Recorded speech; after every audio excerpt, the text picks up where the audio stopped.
Bonsoir à tous. Merci d'être venus aussi nombreux. Merci Michel. Je pense qu'il ne faudrait pas prendre l'ordre des architectes pour le chef de village qui résout tous les problèmes sous l'arbre à palabres. Nous avons eu connaissance du problème de la corderie assez tard. Nous avons cherché quelle réponse donner. Votre présence aujourd'hui est cette réponse, c'est-à-dire que nous allons chercher à comprendre sereinement, j'espère, comment faire en sorte que cela n'arrive pas systématiquement. Je vais pour ça passer la parole à nos modérateurs et en premier à Raphaël qui va vous présenter le sujet. Merci et bonne soirée. Bonsoir. Donc on a parmi nous un intervenant qui se cache un peu avec un bonnet noir, c'est Rudy Ricciotti, architecte. Bruno de Caris, qui est architecte en chef des monuments historiques. Sandrine Rolingo, qui représente la société Cité Monuments, donc de défense du patrimoine et du paysage français. Et Xavier Delestre, qui est responsable en chef du service de l'archéologie de la Direction régionale des affaires culturelles. Donc, je vois qu'il y a aussi dans le public des sommités et des spécialistes et des historiens. Et ce n'est pas mon cas, donc je suis architecte. Je pense que l'Ordre des architectes a tout intérêt à relancer des débats et faire en sorte que toutes ces personnalités se croisent. Donc j'ai préparé quelques images qui vont lancer le débat. Et je suis sûre que toutes ces personnes trouveront peut-être les termes inadéquats, mais justement, ce sera l'occasion d'en parler. Donc sur cette image, on voit qu'on a à peu près 2600 ans d'histoire sur une même image. On a à gauche le jardin de la Colline Puget, qui est le premier jardin public créé par la ville de Marseille. Au fond, le rempart du XVIIe siècle.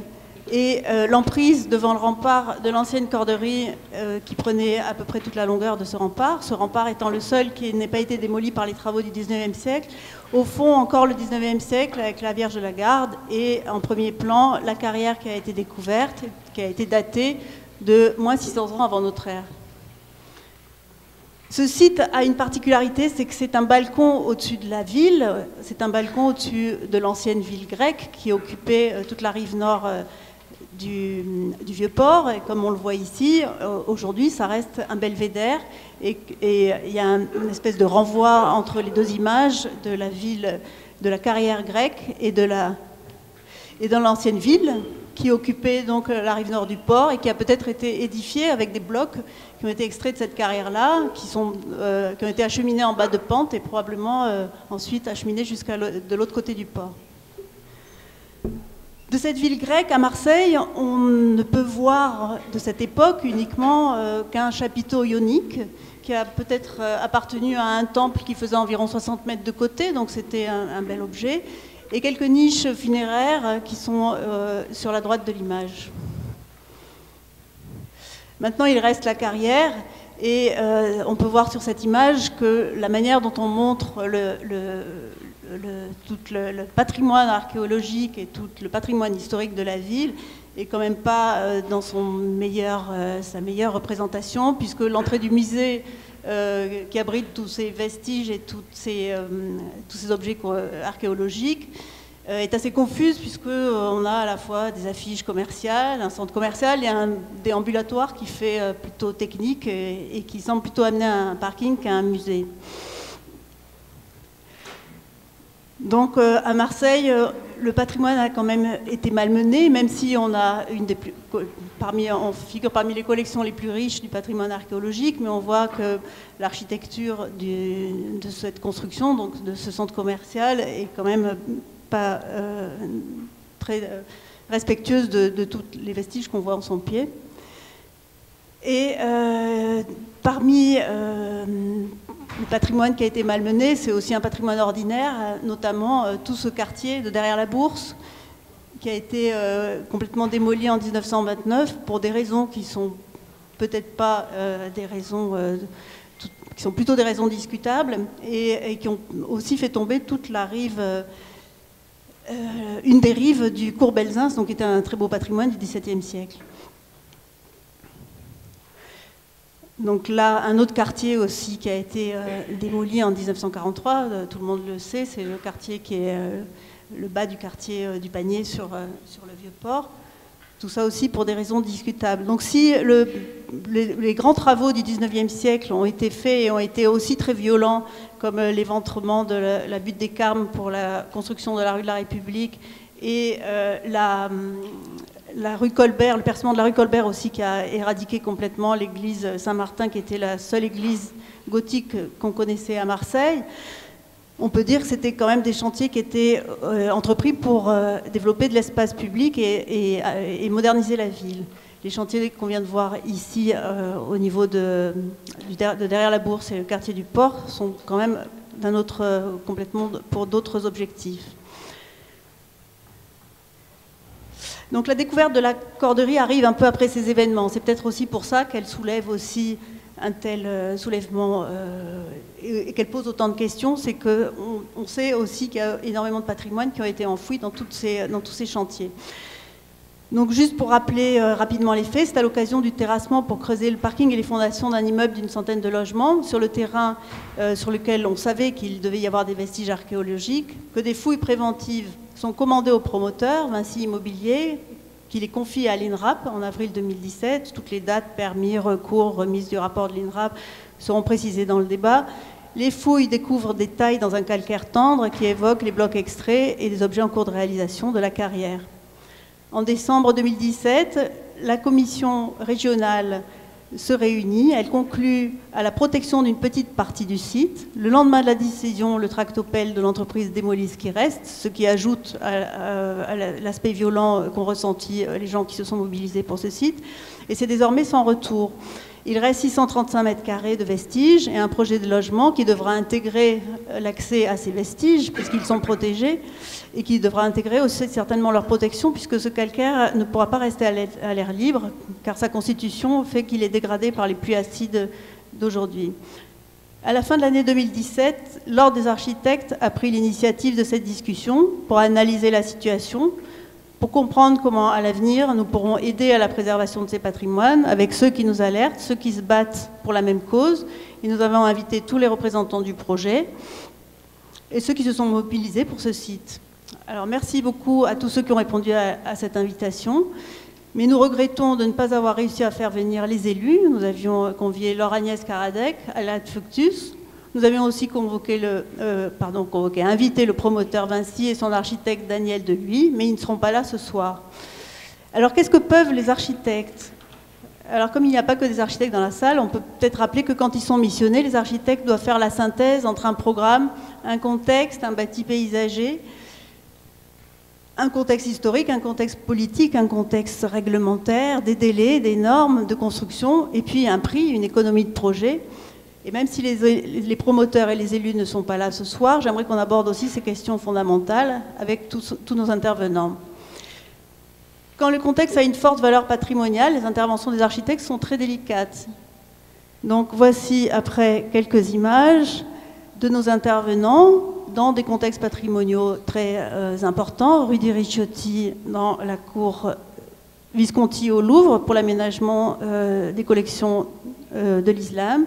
Bruno de Caris, ici dans le couvent, pour l'aménagement d'une médiathèque dans le couvent de Louviers.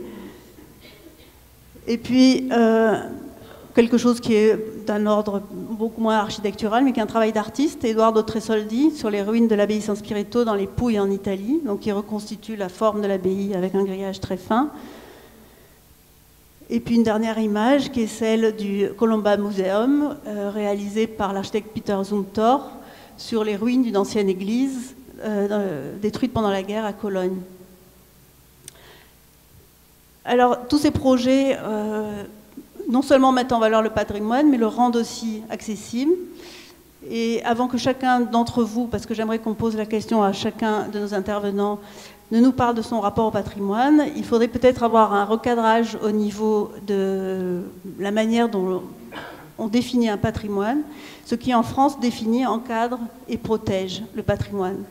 Donc on a parmi nous Xavier Delestre, donc, qui est quelque part.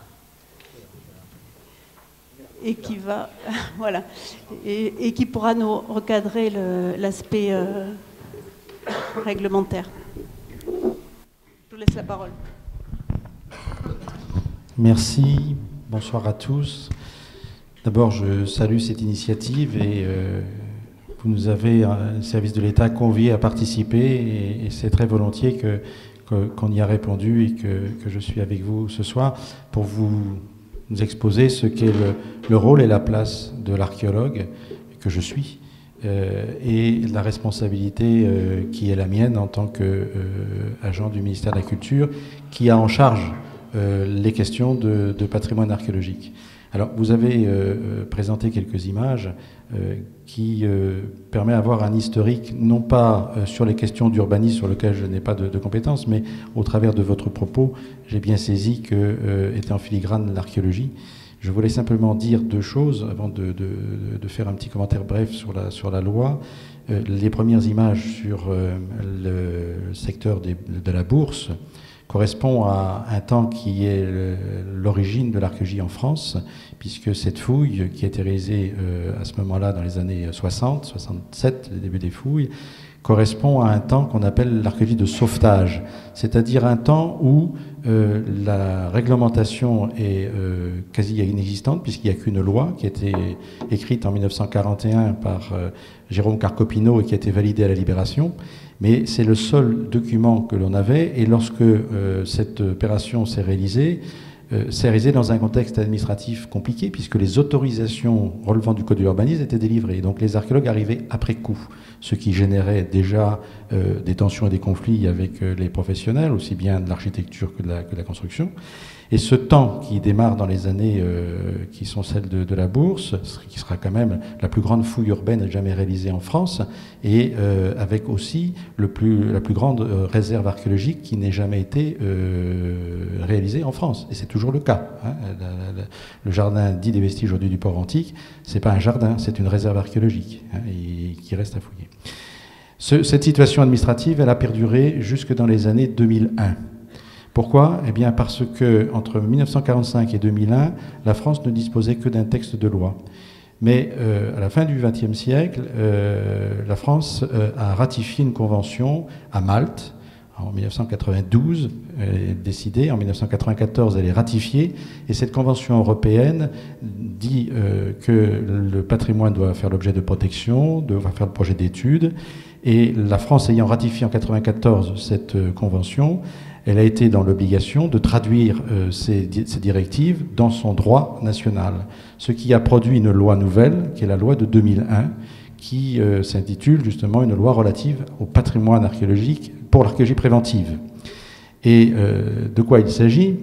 Eh bien, il s'agit de mettre un terme à des tensions qui pouvaient exister entre le domaine de l'archéologie et celui de l'urbanisme. Pourquoi ? Eh bien parce que les archéologues aujourd'hui arrivent avant la délivrance des autorisations qui relèvent du Code de l'urbanisme. Donc depuis 2001, les choses se sont modifiées, il n'y a plus d'archéologie de sauvetage, il y a de l'archéologie préventive. Et la différence est fondamentale puisque en droit, on intervient avant que les autorisations administratives relevant du Code de l'urbanisme soient délivrées. Pour que les choses soient plus aisées par rapport aux décisions d'urbanisme, l'archéologie est aujourd'hui intégrée dans un document de référence que vous connaissez tous en tant que professionnel qui s'appelle le PLU aujourd'hui, qui s'appelait naguère le POS, donc le plan local d'urbanisme. Et dans la constitution des PLU, il y a un certain nombre d'allées et venues entre l'administration et les services instructeurs, et le ministère de la Culture est consulté, fait porter ses observations, pas que l'archéologie d'ailleurs, l'architecte des bâtiments de France, les monuments historiques, enfin, toutes les composantes du ministère de la Culture. Et pour ce qui est de l'archéologie, si vous feuilletez le PLU de la ville de Marseille en l'occurrence, eh bien il y a des mentions sur l'archéologie. Ce PLU, de mémoire, mais Gilles Bouillon pourra me corriger, je crois que la dernière version doit être de 2013, est complété par un arrêté du préfet de région qui est un arrêté qui définit un zonage archéologique. C'est un arrêté qui fait une quarantaine de pages, qui comporte des cartographies et qui permet d'identifier sur le territoire, à l'échelle du cadastre, les zones qui doivent faire l'objet d'une saisine systématique du ministère de la Culture avant l'octroi d'un permis de construire, d'un permis de démolir. Et donc, c'est ce que je vous dis est valable pour Marseille, mais pour beaucoup d'autres parties du territoire régional. Tous ces arrêtés préfectoraux font que si un permis de construire est délivré par un service instructeur d'une collectivité territoriale à l'intérieur de cette zone, alors que le ministère de la Culture n'a pas été saisi, eh bien, il est entaché d'illégalité. Et au titre des recours des tiers, on peut demander sa annulation. Donc, ça, c'est la deuxième chose. Ces documents, le plus dans sa constitution, l'administration, mais tous les citoyens peuvent faire valoir leur point de vue, hein, et c'est ce qu'on appelle l'enquête d'utilité publique.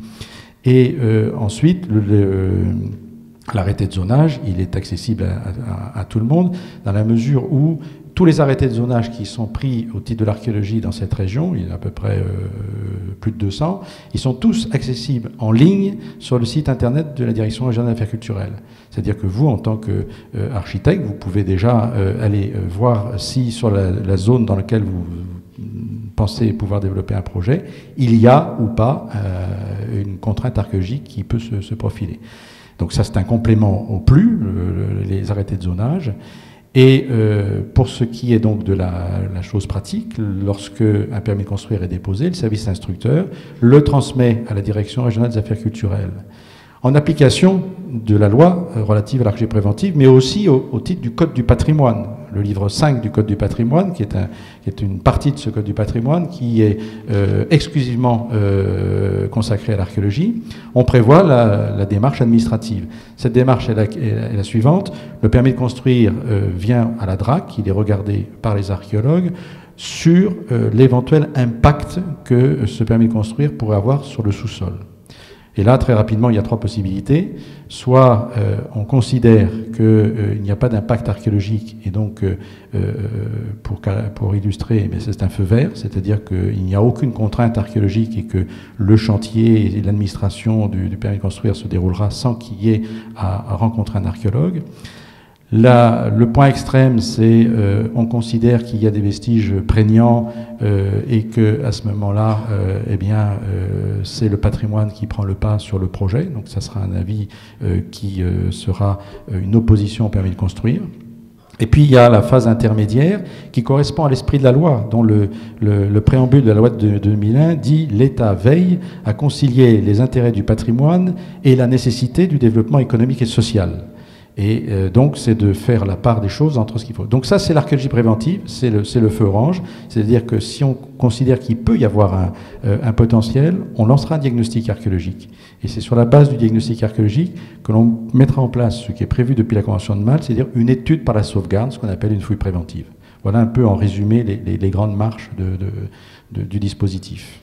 D'accord. Donc là, dans ce cas-là, parce qu'on va revenir après sur le détail, mais justement, il y a eu une interprétation différente de la notion de patrimoine entre celle qui avait été faite par l'État et celle qu'ont ressentie les habitants. Donc il y a quand même une appréciation du patrimoine qui peut être assez nuancée au-delà de l'aspect purement archéologique et technique. Et après, on reviendra sur On reviendra peut-être dans le détail sur ce qu'on peut faire au niveau du permis et d'un modificatif éventuel si tout d'un coup on tombe sur des choses particulières. Et je voulais justement, pour démarrer, recueillir le ressenti et la manière dont le patrimoine est intervenu dans votre travail ou dans votre vie militante ou dans votre vie associative. Comment est-ce que... Et je voulais commencer par Sandrine Rolingo. Donc peut-être qu'elle nous dise comment le patrimoine tout d'un coup est intervenu dans sa vie et a pris l'importance. Non, le patrimoine n'est pas intervenu dans ma vie. J'allais voir le patrimoine ailleurs. J'allais voir le patrimoine à Orange, à Nîmes, à Arles, déjà comme la plupart des gens ici, à Malte. Parce que finalement, à Marseille, on fait vite le tour de ce qui reste. Pas grand-chose. Et là, il s'est avéré qu'on a trouvé cette carrière à la Corderie qui a déjà éveillé beaucoup de choses en moi. Je me suis demandé ce que c'était. Donc j'ai cherché autour de moi ce que c'était. J'ai posé des questions et aux archéologues sur place et aux scientifiques qui sont présents aussi ce soir. Et au fur et à mesure, de fil en aiguille, je me suis rendu compte aussi que les habitants du quartier et d'autres habitants qui n'étaient pas forcément du quartier cherchaient à retrouver leurs racines, leur histoire, l'histoire de leur ville. Et que finalement, mis à part sur Internet ou dans des bouquins, visuellement, on n'avait plus grand-chose. Et c'est de là que c'est parti, en fait.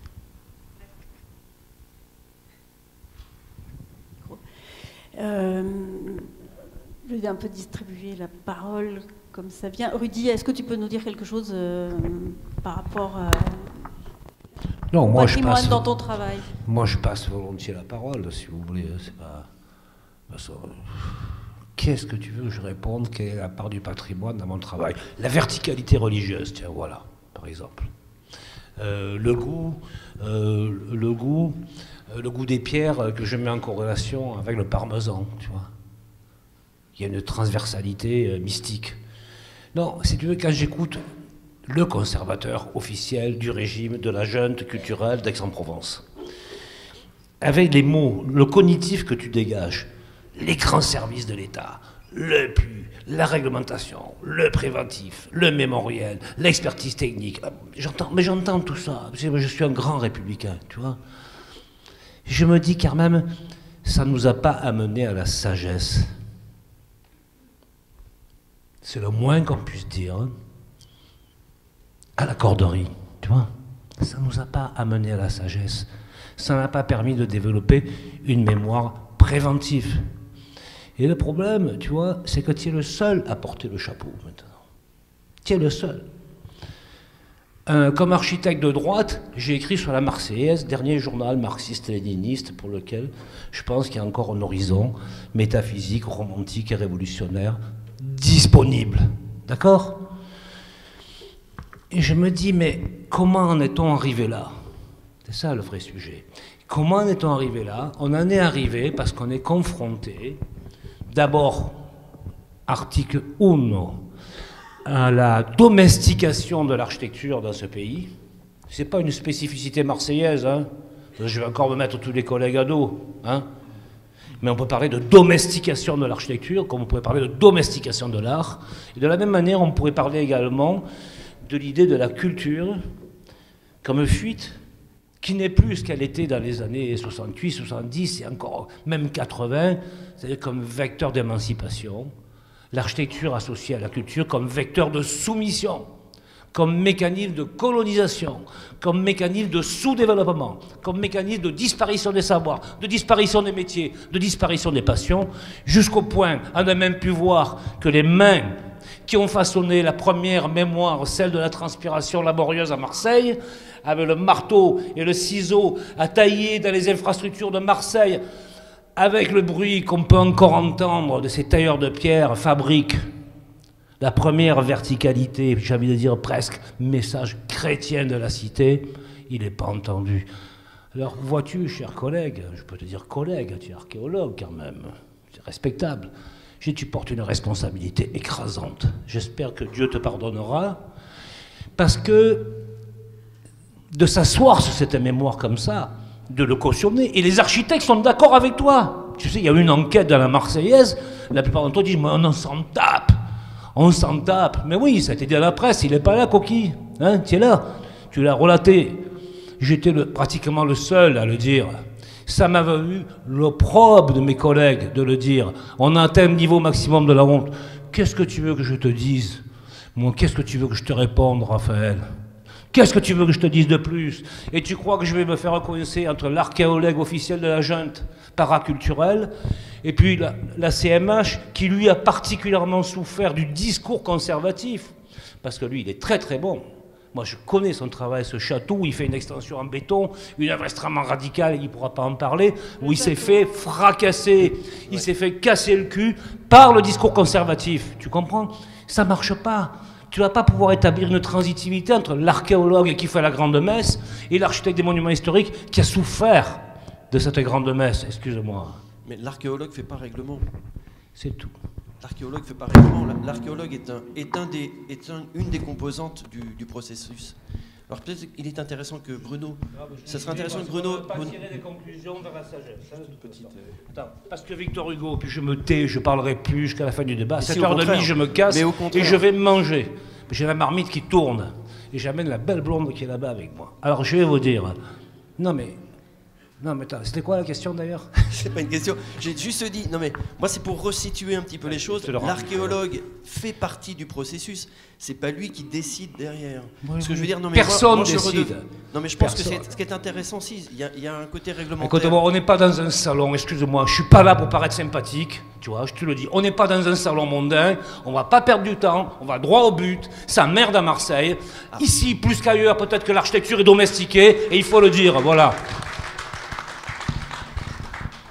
Non, je voulais juste simplement dire que après ce brillant exposé, on peut considérer que c'est le plus bel éloge qu'on pouvait entendre de l'archéologie. Parce que si aujourd'hui il y a un débat autour de ce dossier, c'est parce que le travail des archéologues a été remarquable. Si les archéologues, par le travail de sauvegarde, n'avaient pas mis au jour, par leur savoir-faire et la qualité de leur travail, ces vestiges, nous n'aurions pas aujourd'hui ce commentaire sur l'émotion que peut susciter la ruine. Donc rendons déjà hommage au travail des archéologues qui sont quand même l'auteur de ce qui fait aujourd'hui débat.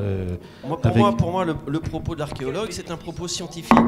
Est-ce qu'il y a un autre type de propos par rapport au patrimoine? Bruno, peut-être de ton côté, tu pourrais nous éclairer. Je pense avoir compris une partie des propos de Rudy concernant l'architecture. C'est-à-dire qu'il dit que l'architecture à Marseille est malade. Il n'y a pas qu'à Marseille qu'elle est malade partout. Victor Hugo l'avait déjà écrit. Oui, en réalité, il y a deux sortes d'architectes. Il y a les architectes dociles et les architectes résistants. Il est évidemment beaucoup plus facile d'être docile et plus confortable. Bon. Résistant, on peut se demander d'ailleurs pourquoi aujourd'hui on fait encore appel à des architectes, parce que ce sont des troubles faits. C'est-à-dire que entre ce que le maître d'ouvrage leur demande et ce qu'ils vont produire, il y a très souvent un fossé, il y a une discussion, il y a des conflits. Bon. Et ça se passe souvent dans la douleur. Bon. Ça, c'est une réalité. Donc aujourd'hui, on se demande pourquoi faire appel à des architectes. C'est tellement plus commode d'appeler des entreprises et de demander à ces entreprises qu'elles fassent le programme, qu'elles financent et qu'elles soumettent complètement l'architecte. Donc ça, c'est la vraie question. Et je pense que si j'ai pas vu le projet, mais qui a été réalisé, d'ailleurs, c'est pas vraiment la question, mais il y aurait une réponse architecturale de qualité, la question se poserait pas. C'est-à-dire que aujourd'hui, tout le monde serait satisfait en disant il y a un architecte qui a pris conscience du site, qui a pris la mesure du lieu, qui a traité ce dénivelé, qui sait sur quoi il s'assoit et pourquoi il va s'asseoir dessus, quelle est la relation qu'il va traiter avec ce sol, qui est effectivement tout à fait intéressant. Parce que effectivement c'est la mémoire du lieu, c'est la mémoire de la ville. Bon, je crois que les 3 niveaux de parking qui sont prévus et les 8 étages ne règlent pas la situation et qu'on est dans un embryo juridique parce que le permis a été accordé avant même que les démarches préliminaires aient été faites et que ça semble aujourd'hui impossible de revenir sur une situation administrative qui... C'est pas vrai, il dit. Oui, alors tant mieux, parce que la réalité, c'est que la protection qui a été prononcée il y a quelques jours, qui est une inscription donc des 635 mètres carrés restants sur les 5000 ou 6000 du site, évidemment c'est une goutte d'eau et c'est une excuse, quoi. C'est un tu sais que Lang, champion, ex-ministre, champion de l'escroquerie sémantique, il dit « Les Marseillais ont raison de protester pour la sauvegarde du site archéologique et bravo à la ministre d'avoir classé 600 mètres carrés du site. » Une espèce de turpitude sémantique incroyable. C'est fabuleux. On nous prend pour des cons à bout portant et personne ne dit rien. Personne ne dit rien, c'est comme ça. Non, mais la question en le vrai sujet, c'est qu'il n'y a pas d'adaptation urbanistique. Voilà. Il n'y a pas d'intelligence urbanistique sur un site sensible de nature historique. Voilà. C'est tout. Même l'archéologue, il me le dit. Il me dit, mais c'est pas ma faute. C'est pas moi qui ai fait le PLU. Et c'est la faute de personne. C'est la faute de personne. Et ça sera jamais la faute de personne. Et ça continuera comme ça pendant des années. On sera tous enterrés à la retraite. Ça continuera. Ça s'arrêtera pas. Ça s'arrêtera pas. Parce qu'il n'y a pas de mécanisme pour ça. Voilà. Il faut Non, de mais l'intelligence et justement, du cœur. C'est il tout. n'y a pas. Il faut de l'intelligence et du cœur. Il n'y a ni intelligence ni cœur en matière de promotion de la ville, de planification urbaine. C'est tout. Après, tu as beau écrire, Raphaël, qu'il faut du logement dans la ville. Évidemment, on est d'accord, tu le sais. J'ai lu ton papier. Évidemment qu'il faut qu'il y ait une activité économique, qu'il y ait un tissu qui le cimente, le logement, les activités. Mais sur un site archéologique, il n'y a pas un seul article qui dit il faut déroger au PLU. Rudy, Justement. Voilà. On va gagner du temps, on ne va pas tourner autour du pot, on va faire de la pédagogie. Réglementaire et inattendu, c'est juste deux choses qui ne fonctionnent pas ensemble.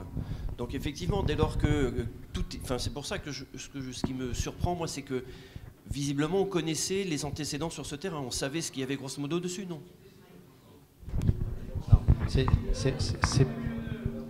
pas ce que j'ai dit. On pourrait toujours dire qu'on sait tout, mais il y a une réalité. C'est comme quand vous allez voir le médecin, vous êtes un peu malade, pour autant vous ne savez pas ce que vous avez comme maladie. C'est pas parce on présuppose que quand on est dans une ville, qui est la ville de Marseille, avec un lourd passé, que sur ces terrains, il peut y avoir des choses. Le seul moment scientifique où on pourra dire, parce que le scientifique, c'est aussi le droit derrière, on pourra dire qu'il y a quelque chose, c'est quand on a fait une opération de diagnostic par des archéologues professionnels. À partir de ce moment-là, on peut dire il y a ou il n'y a pas. Avant, c'est une hypothèse, une idée, une rumeur, etc. Donc au final... Ouais, attends, je voulais juste dire, mais à ce moment-là, si c'est une hypothèse, parce qu'on savait quand même que c'était une zone avec un risque de fouille archéologique, enfin, donc... La France est un site archéologique. Oui. Le législateur, il n'a pas voulu justement qu'on soit dans une réserve où on ne puisse plus rien faire. Le législateur a dit il faut prendre en compte son patrimoine, c'est la loi. Oui, mais aussi prendre en mais... compte le développement économique, c'est aussi vos intérêts, développer un projet urbanistique. On parlait tout à l'heure d'un projet de logement, un projet de musée, un projet d'équipement, du coup peut s'adapter à une situation comme celle-là. Mais un projet de logement dans l'économie dans laquelle on est, dans l'économie de la construction d'un projet de promotion privée, quand on sait que au moment des fouilles, à peu près 70 à 80% du programme est déjà vendu. Donc s'il n'y a pas de possibilité de faire des modificatifs et de changer et de revenir en arrière, si le patrimoine mis au jour dans le cadre d'une étude de sauvegarde qui s'appelle la fouille préventive justifie que le projet soit remis en question, il peut le mettre en question. Or, en l'occurrence, dans le sujet qui nous importe, le patrimoine révélé par l'étude archéologique ne justifiait pas une modification sur le plan archéologique. Je ne me prononce pas sur le bien fondé de ce projet architectural, ce n'est pas de ma compétence. Et ce débat, justement... Oui, voilà, moi j'ai pas d'opinion ni personnelle, c'est pas mon affaire.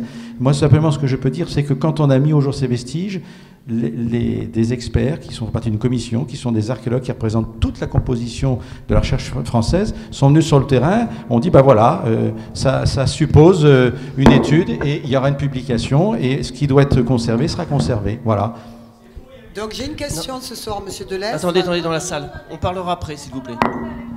J'ai une question. Attendez, 2 secondes. Alors, si tout le monde fait comme ça, on ne pourra rien faire. D'accord. Alors merci, s'il te plaît. Tu parles après, on te donnera la parole. Il n'y a pas de problème. Ben voilà, on te le donnera après. Voilà, pour le moment, c'est le débat, ça se passe ici, on est désolé. Moi, j'ai une question. J'ai écrit à M. Macron qui m'a dit que c'était un site exceptionnel. J'ai reçu un courrier récemment de la ministre qui dit que c'était un site rare, en état de conservation spectaculaire. J'ai M. Secaldi qui m'a écrit il y a quelques jours en me disant qu'il ne pouvait pas répondre à ma question. Alors j'ai une question ce soir, peut-être que vous allez pouvoir y répondre. Sur quels critères a été classé les 635 mètres carrés ? Pourquoi ça a été à cet endroit-là ? Alors, c'est pas une question nouvelle parce qu'elle a déjà été beaucoup posée. Je dirais simplement que pour l'instant, les vestiges, ils ont fait l'objet d'une décision d'instance de classement par la ministre de la Culture qui elle-même est venue sur le terrain, à juger elle-même de l'intérêt des choses, à rencontrer d'ailleurs vos représentants, à discuter sur le bien fondé. Ensuite, selon une instance de classement, et l'architecte en chef pourrait le confirmer, une durée d'existence légale qui est d'1 année. Du coup, pour consolider cette protection envisagée au titre des monuments historiques, la commission régionale qui est compétente, la CRPA, s'est réunie fin novembre et a eu à examiner la proposition qui était faite d'une protection des monuments historiques des vestiges qui étaient en question. Cette commission a voté à l'unanimité, moins une abstention, la proposition en faveur d'une inscription au titre des monuments historiques de ces vestiges. Pourquoi a-t-elle prononcé une inscription?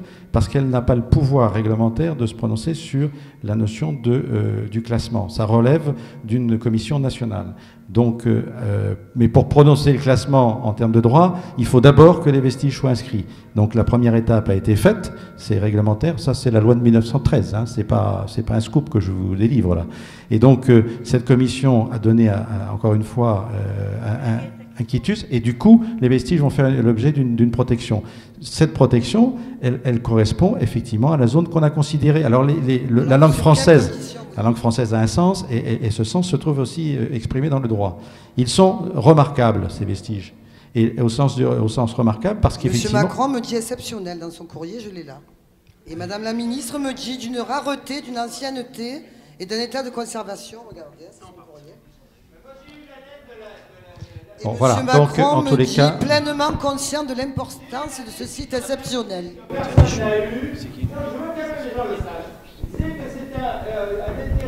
Pour l'histoire de Marseille, que c'était une rareté, que c'était un état exceptionnel, seulement après il est parlé de 635 mètres carrés. Pour dire, pour les gens qui ne me connaissent pas, on m'a pas invité, mais depuis des mois, je suis le site. Je fais tout ce qui se passe. J'ai créé une page Wikipédia. Je n'ai pas montré mon œuvre. J'ai fait une page Facebook sur laquelle j'ai mis des centaines de photos. J'ai mis des photos jour pour jour. Pour dire, monsieur Deleuze, moi je vous dis, vous ne répondez pas à la question que vous avez posée, à laquelle vous avez répondu à l'époque, le 2 août. Parce que j'ai pas de problème, le 14 contre la DRAC, contre Vinci et contre la ville PACA. Ça, les gens le sauront. Et monsieur Deleuze, c'était dans ce plainte, parce que je pose la question, en vertu de quoi il a dit que c'était un hasard. La règle, parce que les gens ne connaissent pas le plan, il y a un plan.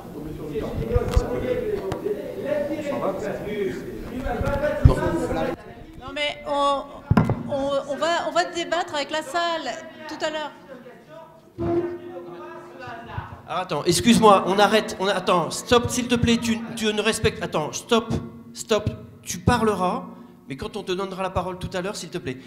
Non, s'il te plaît, on a décidé d'organiser ce débat de la manière qui est celle qu'on organise. Tu ne fais pas le trouble fait, tu le feras après, il n'y a aucun problème. Il n'y a pas de problème. Non mais attends, s'il te plaît, il y a une manière de fonctionner, tu la respectes. Non mais tu le poseras ta question après, s'il te plaît. Tu poseras ta question après. Si tout le monde là se lève et fait la sienne, on ne va pas y arriver. C'est déjà difficile de faire un débat, alors on va essayer de faire fonctionner comme on a décidé. S'il te plaît, je suis poli, s'il te plaît, merci. Alors, moi j'avais question à M. Delestre sur comment vous avez choisi ces 635 mètres carrés là, plutôt que d'autres. Alors, comment on a choisi? J'ai commencé à vous répondre. On a non seulement prescrit une fouille, l'État a prescrit une fouille. Cette fouille, elle a été expertisée tout au long de sa conduite par les services de l'État et par les experts d'une commission qui est une commission qui est composée de chercheurs du CNRS, de l'université, des collectivités territoriales, du ministère de la Culture, de l'INRAP, des opérateurs privés, qui sont tous reconnus par nos pairs, par la communauté scientifique, comme étant compétents. Tous ces experts sont venus sur place, ont pu juger de la proposition qui était faite, de la qualité des fouilles, et ont confirmé la partie qui a été intéressante, qui méritait une sauvegarde, c'est les 635 mètres carrés. Bon, écoutez, si vous savez la réponse, venez à ma place, et je dirai très volontiers dans le public vous écoutez vos savantes explications.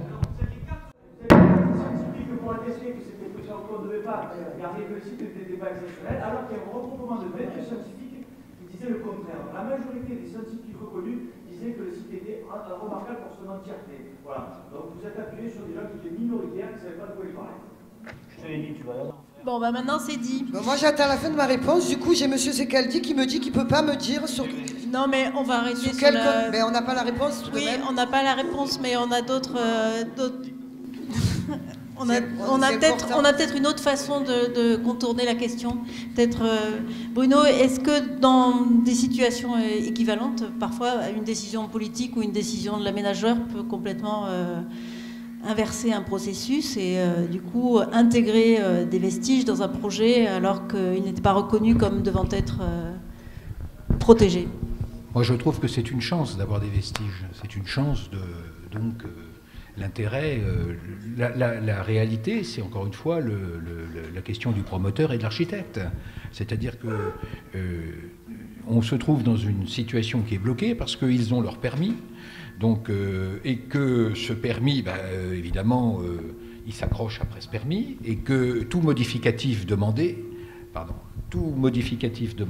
va remettre en cause l'entièreté du permis avec les nouvelles législations qui vont s'imposer. C'est-à-dire qu'actuellement, on est sur un ensemble qui est inscrit sur 635 mètres carrés, donc il y a des nouvelles prescriptions qui vont gréver cette autorisation et obliger à des modifications que le promoteur ne voudra certainement pas. Bon, donc alors, la meilleure solution serait effectivement que tout le monde se mette autour d'une table, c'est ce qu'on a évoqué, et qu'il y ait une réelle réflexion, pas seulement sur la question archéologique, parce que moi je pense que la question archéologique, je ne suis pas convaincu de la grande qualité archéologique de cette carrière, mais elle a un autre symbole, c'est-à-dire qu'elle est importante parce qu'elle fait partie de l'histoire du lieu. Plastiquement, il y a un véritable intérêt, c'est-à-dire que c'est ce dénivelé entre le mur de la corderie, la carrière qui est en dessous. Il y avait un vrai travail de site à réfléchir. Alors ça, la solution, elle passerait effectivement par une négociation entre le promoteur, les architectes et les différentes parties prenantes en amont. Le risque de modifier le projet, c'est que le promoteur n'a aucune certitude de pouvoir mener son projet comme il l'avait financièrement envisagé au départ. C'est là où tout est faussé, quoi. Non, mais la question est bien réglementaire, en fait. Parce que c'est ce qu'on se disait tout à l'heure. C'est-à-dire qu'un permis de construire a appelé des recours. Un permis modificatif appellera à des recours. Oui. Quelle est la raison du modificatif? C'est ce que l'on découvre et qu'on ne voyait pas avant. Il faudrait, dans ce cas, que le règlement, on puisse y déroger sur des questions qui seraient celles-ci, par exemple, de l'archéologie, peut-être d'autres parce qu'on n'y pense pas, parce qu'actuellement on est focalisé par la corderie et par l'archéologie, mais c'est-à-dire qu'aujourd'hui le règlement, on va dire, étouffe quelque part toute notion d'inventivité. Alors il le cadre, il le faut certainement, mais je dirais là on est vraiment dans le cadre même du fait où quelque chose d'inattendu arrive, le réglementaire s'affole et le promoteur a toute sa cavalerie qui est en place et va surtout pas vouloir le remettre en place les pions. C'est pour ça que ça bouge pas. C'est dommage parce qu'il y a une vraie richesse, c'est-à-dire qu'il y a une contrainte qui est une vraie richesse, qui n'est pas du tout un handicap.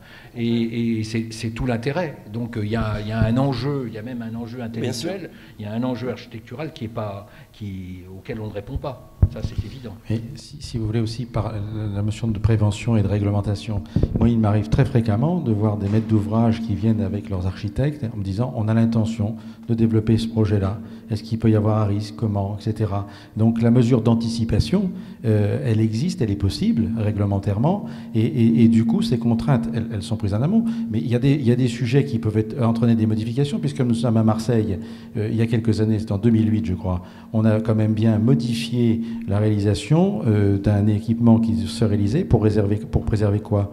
Une partie qui était bien conservée du jeu de paume de Marseille, parce qu'on a considéré qu'effectivement les éléments du jeu de paume de Marseille étaient signifiants non seulement pour la ville de Marseille mais pour l'ensemble du territoire, et bien aujourd'hui ces éléments ils sont conservés, ils sont intégrés. Donc quand le patrimoine prend le pas sur les choses qui sont prévues soit en démolition soit en construction, réglementairement, on peut le faire. Simplement, il faut graduer la mesure que l'on va prendre en considération. C'est pas vrai, et je conçois, c'est pas nouveau, il y a des colloques sur l'émotion de la ruine. C'est pas parce qu'on met au jour un mur antique ou médiéval que ce mur nécessite une conservation. Aujourd'hui, on a un outil qui s'appelle la fouille préventive, qui est un archivage documentaire, qui prend du sens. Il faut pas se tromper. Il y a aujourd'hui, l'archéologie, c'est un domaine des professionnels. Au moment de la bourse, c'était du bénévolat. Les gens faisaient pour le mieux. Aujourd'hui, les gens qui sont sur le terrain, ils ont une formation, ils ont un savoir-faire.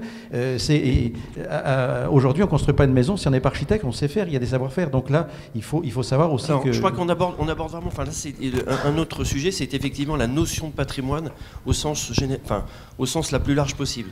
Ça, c'est peut-être intéressant que chacun essaye de se positionner, ou en tout cas donne son point de vue, parce qu'effectivement, le patrimoine, c'est aussi la notion de mémoire. C'est-à-dire que moi je peux très bien le comprendre, c'est que pour un habitant, comment dire, quelqu'un qui est sur place, ou autant un touriste qui passe, de découvrir une carrière, ça a quand même une notion poétique, ça va au-delà de la simple pierre, sa constitution, sa résistance. Je pense que ça, beaucoup de gens s'en moquent. Ce qui est plus important, c'est ce que ça peut évoquer. Et à partir de là, c'est un peu pour rebondir sur le propos de Bruno, c'est effectivement à partir de là, c'est quelque chose qui nous sert à faire un projet, entre autres choses. Et je pense que là, peut-être que ça... Enfin, Rudy, est-ce qu'au niveau de la... Non, mais attendez. D'accord. Je pense même qu'il y a des pays qui sont plus avancés que nous, où l'Italie met à parité la notion de la valeur d'ancienneté avec la valeur historique. Exemple, en tissu ancien, tel les enduits délabrés sur une architecture du 18e, qui est mis en demeure de restaurer les enduits qu'un cordon de rue en renformis à la chaux, une finition en badigeon, etc. À Venise, tant que l'enduit n'est pas totalement tombé par terre, tu ne touches pas. Parce que la valeur d'ancienneté est considérée comme équivalente à la valeur historique. Je fais simple, hein, on est d'accord? Tu ne touches pas. Même cloqué, tu ne touches pas. C'est déjà un état d'esprit très différent. On restaure les arènes en France, on le fait avec des pierres neuves. Quand je dis neuves, taillées avec lucidité, exactitude, rectitude, etc. En Italie, ils n'ont pas du tout la même vision. Donc déjà, selon les pays, la doxa est différente. Là où je rejoins l'archéologue maudit, sur qui va maintenant porter une malédiction pour toujours, pour des siècles et des siècles, tu t'en rends compte. Non mais, tout ouvrage ancien ne mérite pas forcément la conservation. Je suis bien d'accord avec toi, évidemment, évidemment. Ça, sinon, c'est pas possible. Tu ne peux pas construire à Arles, tu ne peux pas construire à Nîmes. Il y a des couches et des couches et des couches. Et là, on touche à la question de la superposition. J'avais écrit dans les articles polémiques que j'avais fait sur la Marseillaise en disant que ce n'était pas l'interdiction de bâtir. Donc on pouvait superposer à l'image d'un flamant rose avec des aiguilles très fines qui passent au-dessus de la couche historique. Et en plus pour la protéger des puits acides, enfin, de l'acidité des puits, etc. Mais oui, c'était une possibilité, d'accord? Et je connais bien ça. Moi, j'ai fait un projet à Caen de logements sociaux où on a dans le parking un mur d'enceinte. Madame nous a dit, ben, vous pouvez en détruire un bout, vous en garder, vous faites un tas dehors, vous le montrez ici, on l'a gardé dans le parking. Dans le parking, il y a des trucs qui vont éclairer un mur épais comme ça, un bout de mur dans le parking souterrain. Le débat, il faut arrêter de faire porter la responsabilité aux autres. C'est-à-dire, la réglementation, elle est merdique. On le sait qu'un PLU, c'est un moment de pétrification de la connerie, de notre incapacité à rêver une ville meilleure, bienveillante, active, tendre, souriante, sensible. La preuve, c'est qu'on est dévasté par la fourrure verte comme alternative à notre incapacité à regarder le futur. Non.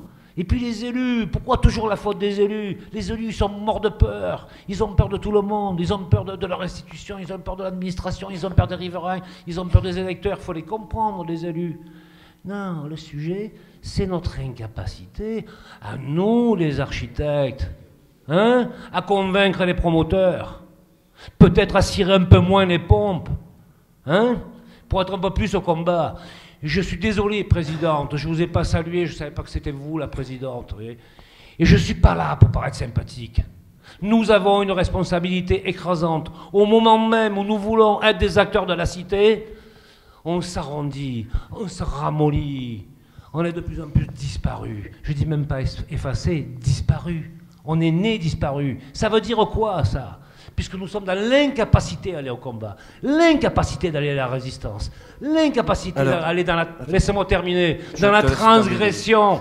Dans la transgression. Non, madame, les lieux communs, on s'en fout. On va pas perdre notre temps. Parce que moi, j'ai l'apéro après, la copine. D'accord? Bon. On va pas tourner autour du pot sans temps.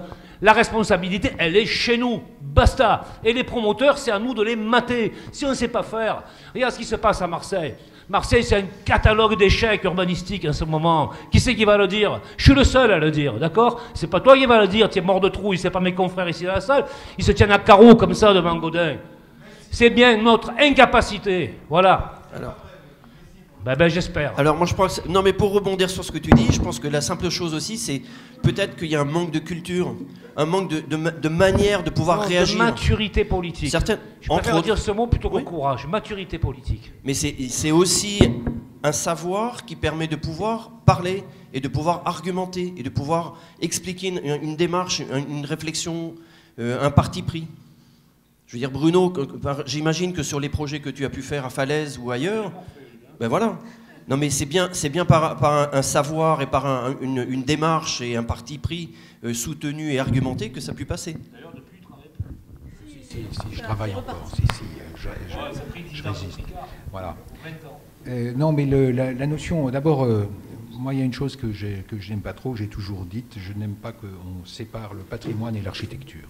C'est-à-dire que je crois que le ministère de la Culture a commencé par là, d'ailleurs. Hein, ils ont séparé architecture et patrimoine. Or, en réalité, l'architecture, c'est du patrimoine. Du moment où elle est construite, c'est du patrimoine, si c'est de l'architecture. Parfois, on appelle de l'architecture qui n'en est pas. Hein, on confond la construction et l'architecture. Bon, mais quand il y a de l'architecture, elle a une particularité, l'architecture, c'est qu'elle est faite pour durer. Alors ça, c'est une chose qu'on pensait obsolète dans les années 50. On disait, un immeuble, il va durer 30 ans, on va le démolir, on va en construire un autre. C'est pas vrai. On construit, ça passe allègrement le siècle, plusieurs siècles. Et donc, la réalité de l'architecture, c'est qu'elle a par rapport à toutes les autres disciplines, elle se régénère. C'est-à-dire comme elle procède par stratification. C'est-à-dire que c'est des couches qui se superposent. Et si ces couches ne se superposent pas, elle meurt. Par conséquent, elle est appelée à être régénérée régulièrement. C'est comme, je dirais pas que c'est un lifting, c'est quand même beaucoup plus profond qu'un lifting, parce que c'est pas superficiel, c'est en profondeur. Et dans cette générescence, il y a deux choses à considérer, c'est-à-dire ce qui doit durer, ce qui doit être permanent. Et l'architecture, elle a pour objectif d'être permanent, de solliciter la mémoire. Et puis, elle doit aussi, elle a un rôle fonctionnel. Elle doit abriter, elle doit rendre des services, et elle doit s'adapter à la société. Donc, elle est faite d'un antagonisme qui est celui de la permanence et celui de l'actualité. Et c'est cette actualité c'est donc le gros problème qu'on rencontre dans le patrimoine, c'est qu'on ne sait pas ce que c'est. C'est-à-dire qu'on parle de patrimoine, mais on ne sait pas, on ne l'a pas défini. Il faut le définir, il faut savoir ce site, il faut savoir ce qui fait son intérêt, il faut se mettre d'accord avant de rentrer dans une polémique, il faut se mettre d'accord sur le véritable intérêt. Or, il y a un intérêt sensible, il y a des intérêts, il peut y avoir un intérêt mémoriel, il y a plein d'intérêts. Il y a un intérêt plastique, il y a également un intérêt social qui fait des transitions entre la partie haute, la partie basse, etc. Bon, tout ça, on est dans le flou jusqu'à présent. Et je pense que le débat, les propos, la polémique, elle vient très souvent d'une incompréhension, d'un manque de définition de ce qui fait la qualité, la qualité au sens défini du lieu. Et ça, à mon avis, ça reste à faire.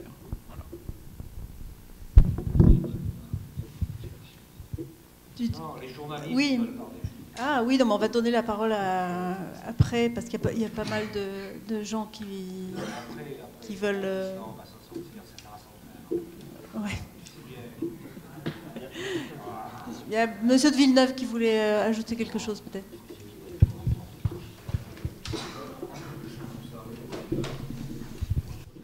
Je voulais parler un petit peu d'autre chose. Ben, c'est toujours la corderie, mais sous un autre aspect. On a parlé beaucoup d'archéologie.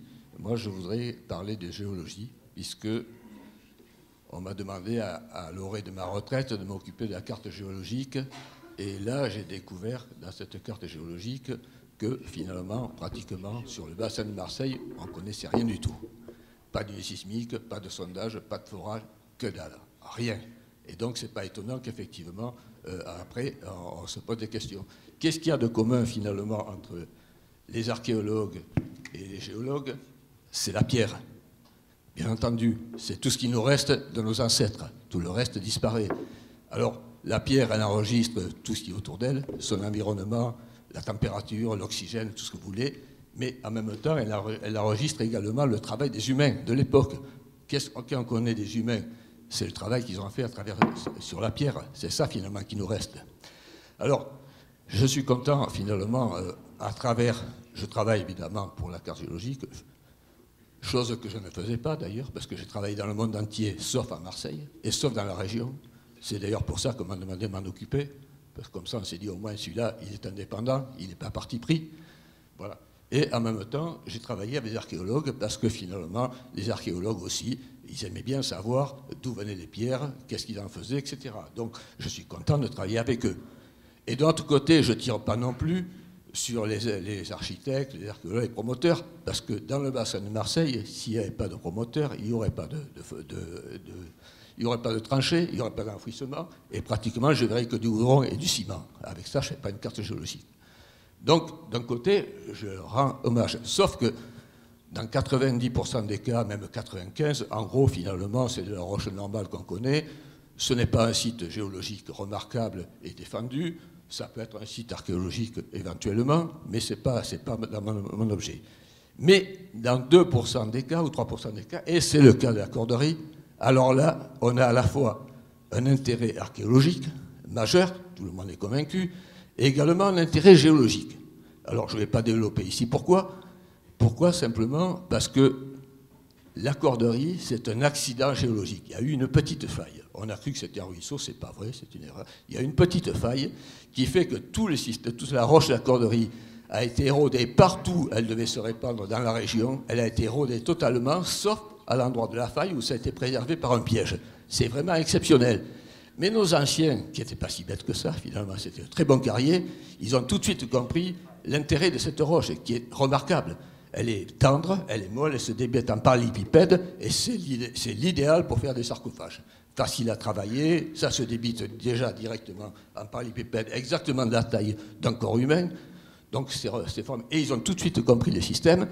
Et cette roche-là ne prend qu'un tiers du site de la Corderie, c'est-à-dire le tiers médian. Donc ça veut dire que sur les côtés, les 2 autres tiers, on peut très bien construire des immeubles. Ça ne touche rien du tout. La seule chose à préserver, c'était la partie médiane. Malheureusement, peut-être parce qu'on ne savait pas trop ce qui se passait, on a pris finalement un tiers. Sur ce tiers-là, on n'a préservé que la partie du tiers supérieur, c'est-à-dire pratiquement, on peut dire, aller un 6e de la zone. Non, un 9e de la zone. Donc c'est dommage, parce que si on avait fait en amont une étude géologique pour bien comprendre ce qu'était la carrière, si on avait vu où elle était, on pouvait remanier le projet archéologique, refaire des immeubles sur les bords, avec peut-être la zone qui est la moins intéressante archéologiquement, celle qui est au bord de la route, à faire une plateforme d'observation. On pouvait faire plein de choses, à la condition, bien entendu, de connaître le site et de savoir comment il était. Alors, je pense que le travail des archéologues et des géologues doit continuer, surtout à Marseille, où on ne connaît strictement rien au point de vue géologie.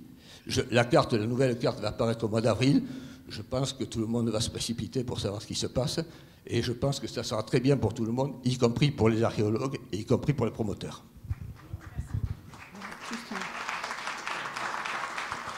Donc, il y a d'autres questions, on va les prendre, mais en tout cas, ça montre un point de vue qui est intéressant sur les croisements des compétences et la manière dont on peut mieux communiquer et mieux se comprendre, même au-delà de toutes les effusions. Donc, il y a une personne là qui voudrait... Oui ?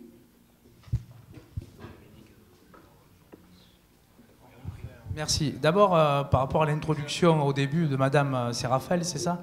Dans la salle, il y a au moins 2 élus. Bon, je ne citerai pas le deuxième parce que je ne suis pas une balance, mais moi je suis Christian Pellicani, conseiller métropolitain, élu du 1-7. Bon, on a mené un long combat pour empêcher toute construction sur l'espace Corderie, qui a duré 17 ans. Et en 2002, le sieur Jean Roata, maire de secteur, a donné son accord avec la mairie centrale pour faire des sondages de sol, quand on dit qu'il n'y a pas d'études géologiques. Et comme par hasard, quand le permis de construire a été affiché de manière préventive pour faire des ventes, le jardin de la copropriété correspond exactement aux 660 mètres carrés ou 630 mètres carrés qui ont été classés. C'est un hasard à croire que les anciens avaient prévu qu'un jour il y aurait un immeuble et qu'ils avaient bien délimité la zone.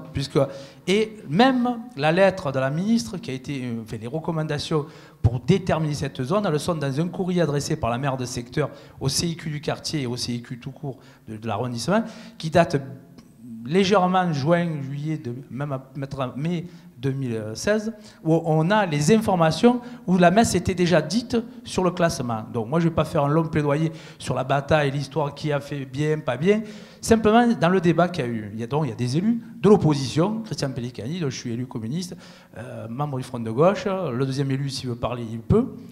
Voilà, donc voilà, c'est mieux parce qu'il n'y a pas que... Il y a des élus qui viennent. Et ça m'amène à la remarque de M. Ricciotti.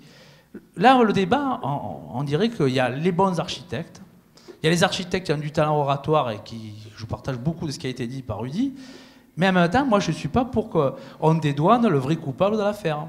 Parce que depuis tout à l'heure, M. Delestre porte une responsabilité technique indéniable. Alors, est-ce que Dieu le condamnera? Je ne sais pas. En tout cas, Pellicani, en tant qu'élu, oui. Parce qu'il a été partisan dans le choix. Mais le vrai coupable depuis le début, et c'est ma contribution à ce débat, c'est quand même celui qui a vendu le terrain depuis le début, avec un acharnement thérapeutique sur ce terrain, le maire de Marseille, pour ne pas le nommer Jean-Claude Gaudin, sa majorité, ses adjoints successifs, Mme Karadec et le maire de secteur d'avant, pas ce brave Patrick Menucci parce qu'il s'était opposé avec moi, mais Mme Bernasconi. Donc ils ont voulu le vendre pour en faire du pognon. Avec y compris un tour de bonne auto, que là personne ne le dit, dans l'emprise de l'immeuble, ce qu'on appelle, alors moi j'avais mon langage à moi, je suis pas architecte, chaque fois qu'ils vendent un terrain comme ça, ils redonnent à l'architecte, enfin je suis pas architecte, au promoteur, une partie de la somme du terrain, parce qu'on rachète les tréfonds pour faire la sortie de l'école, on rachète des parkings. Il faut savoir que même dans le premier permis qui prenait l'ensemble du terrain, pas que cette portion, carrément on remboursait le terrain par des achats municipaux. C'est fabuleux. Ça, c'est la façon de faire la mairie. Et donc, dans votre débat, moi, je ne pense pas qu'il y ait des bons ou des mauvais architectes. Si, il y a des talents, il y a des gens qui ont des idées plus originales que d'autres. Mais le problème, c'est quand même une responsabilité qui est évacuée depuis tout à l'heure, c'est la responsabilité du politique.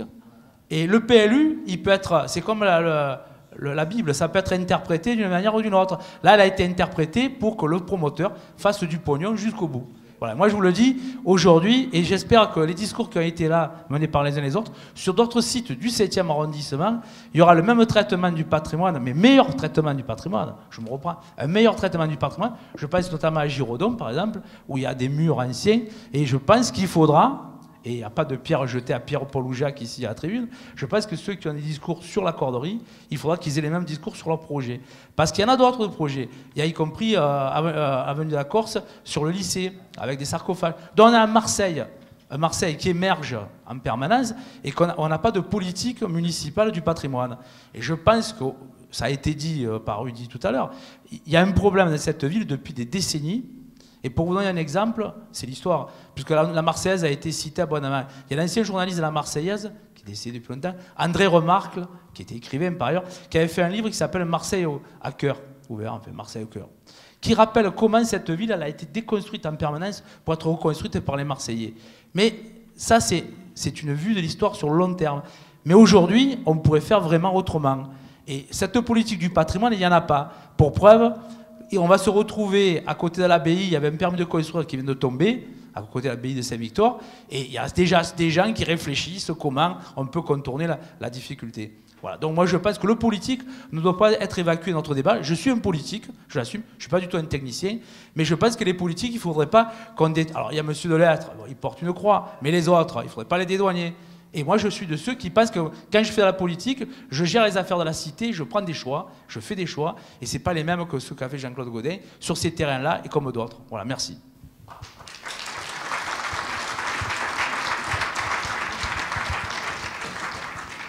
Mais la question, elle reste quand même, qu'est-ce qu'on peut faire aujourd'hui avec ce qui reste des vestiges, l'immeuble au milieu, comment les protéger? De toute façon, il faut le protéger, non? Parce que ce calcaire, il peut pas tenir. Donc... il faut faire un permis modificatif. Mais le politique, on ne comptait pas du tout l'évacuer et on connaît l'histoire de la vente de ce terrain. Non, j'ai dit ils sont pas venus parce qu'on les a conviés. On avait convié Laure Agnès Karadec et Alain Fructus. Bah oui, mais ils auraient pu quand même venir. Bah regardez Monsieur Delestre. Non mais regardez, le criminel en titre, c'est lui, il a des couilles, il est là. Hein, quand même, vous pouvez au moins lui reconnaître cette vertu. Criminel en titre, non? Oui. Attendez, il y a une jeune femme. Ta femme ce soir. Merci Raphaël. Oui, moi je voulais attirer l'attention sur le fait que découvrir des vestiges au cours de la réalisation d'un projet, c'est pas réellement nouveau, ça s'est passé de moult fois. Et notamment, il y a un exemple assez fameux qui est le musée de l'Acropole à Athènes. Donc c'est un musée qui a été inauguré, je crois, en 2010, donc c'est une histoire assez récente.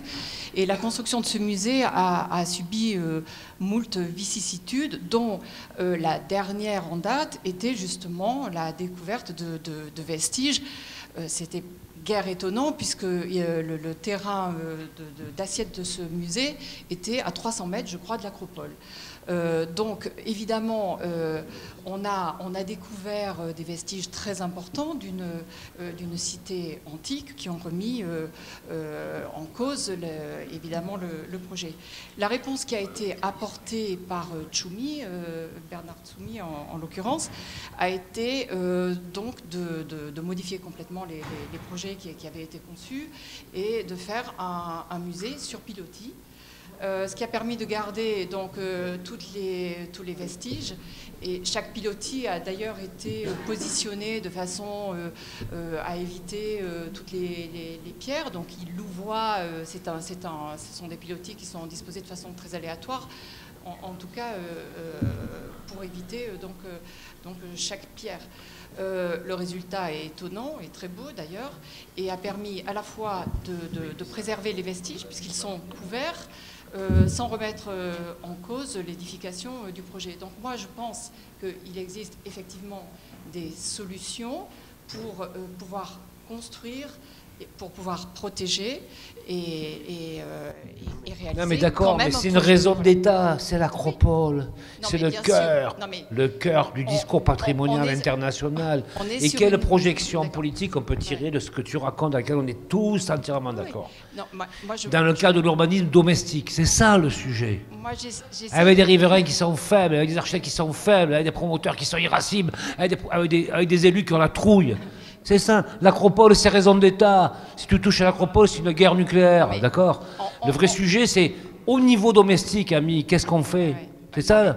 Si on est dans un débat public, c'est ça? Non mais Rudy, d'accord, on n'est pas dans la même cour, on est bien d'accord. Mais ça permet d'ouvrir justement sur quelque chose peut-être de... Enfin, c'est pas totalement satisfaisant, hein, un peu, l'Acropole. C'est juste pour dire qu'on peut trouver des solutions architecturale à un problème qui est celui de vestiges. Voilà, ramené à l'échelle de Marseille et à l'échelle de ce quartier. Eh ben, ça n'a jamais été fait à Marseille. Regarde, Victor Hugo l'a écrit déjà. Non mais d'accord, ça n'a jamais été fait, mais c'est juste pour dire que ça pourrait être fait.